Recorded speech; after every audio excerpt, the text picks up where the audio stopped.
8:34 di martedì 5 ottobre. Un furgone Mercedes passa a Padova, svincolo plebiscito Vico d'Arzere tangenziale.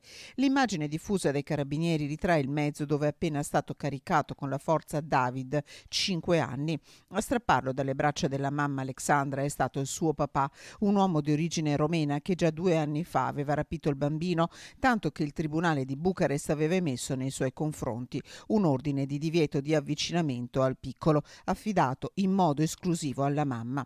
Un'azione rapidissima, mentre mamma e figlio vanno a piedi all'asilo nel quartiere di San Lazzaro a Padova.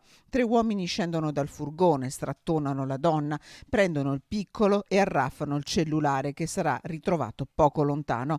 David piange, non capisce cosa accade. Inutile. Il papà e i suoi 3 complici, uno è alla guida del furgone, lo carica e lo porta via. Immediata la denuncia ai carabinieri che hanno risentito in queste ore i familiari del piccolo. Le indagini proseguono a tappeto. Nel frattempo si stanno studiando le immagini registrate dalle telecamere di videosorveglianza.